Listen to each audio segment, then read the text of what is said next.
what's up? Thanks for watching Doing Life with Jenny. Today I'm telling you all about getting my temporary residency in Mexico and the process I went through to get that. But one thing you should know is that the only consistent thing about Mexico is inconsistency. So please double, triple, quadruple check this information before going through the process yourself because it can change frequently. It varies by consulate. It might vary by whoever's attending you that day. Things already changed from when I researched it a month ago to when I went the other day.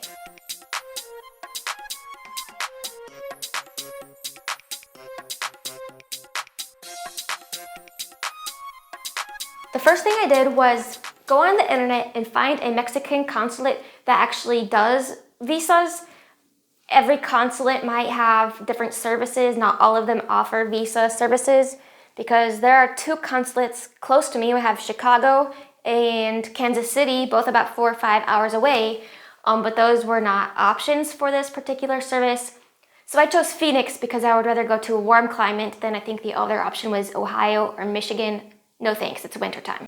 After I decided on Phoenix, then I looked up the particular requirements for that consulate. Like I was saying in the intro, it can vary consulate to consulate. And there, it was pretty easy to find. I mean, I found it in Spanish. I didn't honestly try to find anything in English. It may or may not exist out there. To be on the safe side, I would know Spanish or have somebody that knows it very fluently because these are official documents. They can be complicated to understand even for someone that is fluent in Spanish. So here are the things that they requested that I complete and bring to the interview. You'll find all of the information on this website. If I find a version in English, I'll post it below. At your appointment, you'll pay $48. It can be cash or a credit card. You'll need to take the application, which is found on the website I posted previously. And careful, it's a 2-page application. You need to print it front to back, not on 2 separate sheets of paper. You'll need to take your passport as well as copies of your passport, including any pages that have visa stamps in the back. You'll need to take a passport-style photo. It needs to have a white background. You need to remove your glasses as well. And the way I personally qualified for the visa was via economic solvency. I personally took a year's worth of pay stubs and 5 years worth of statements from my investments with Edward Jones. Those were not the requirements. I went overboard just to be on the safe side. Check the website for the requirements. Any sort of statement from your bank or investments needs to have a letter from them stating that it is your account. The next step was to email the email address on the screen and request an appointment. Now be careful because on the consulate's website, there is a way to make an appointment online. However, that is for like Mexicans wanting passports or other items of business. It is not for foreigners wanting to be residents in Mexico. So you email them and then they'll get back with you. So next step, you go to your interview or your appointment rather. Because they really didn't ask many questions. It was more of an appointment, not so much an interview. And whenever you go to your interview, make sure you have everything in order that they requested of you. Make sure you read it carefully, read it 4 or 5, read it 10 times so you don't overlook something. They do request you bring the originals and photocopies as well. And here's an example of what I mean by the only thing that is consistent is inconsistency. On the requirements, it had said, make sure anything in English is translated into Spanish. So that I did. I even had someone else help me with that, and I had it notarized that they certify that this translation is accurate and whatnot, because I didn't want it to look bad that I translated it myself, even though I'm capable.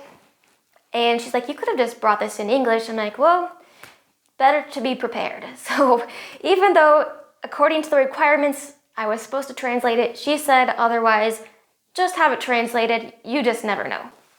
So there are a variety of ways that you can qualify to get temporary residency. I only know about economic solvency because the other options don't apply to me at the moment. So you can go to the consulate website again and know exactly how much money you need to earn per month, or how a certain dollar amount that you need saved. It can be like saved in your actual bank account, or it could be in investments as well. And that really does vary consulate to consulate. So check and see if your income or your savings qualify you to even apply for this. So the main thing that this young lady did was go through all of my documents for my pay stubs and my investments with Edward Jones to make sure I had enough proof, because they might ask you for 6 months, they might ask you for a year, depending on what you're taking them. So she just made sure I had pay stubs for the required amount of months, and she read this letter I wrote them. It wasn't required, but I basically told them why I wanted to live there and kind of told them some stuff to make me stand out from everybody else that comes through there day in and day out. So after looking through the paperwork, she kind of mentally pre-approved me. This is how I'm interpreting it. And then she took my picture for the visa, which will go in the back of your passport. And then she went and took the paperwork to her boss. And he flipped through it. He came in, clicked a few buttons on the computer, and then left. And then she came back with the ginormous stack of paperwork and basically said, yeah, everything looks good. My boss would just like you to add a comment here on your letter that you're not going to work in Mexico. By work, like I can't work for a Mexican company. Like if I'm earning money on YouTube, that's fine. If I'm teaching online for people back home, that's fine. So I just added that to my letter and signed that. And then they printed off the picture and stuck it in my passport.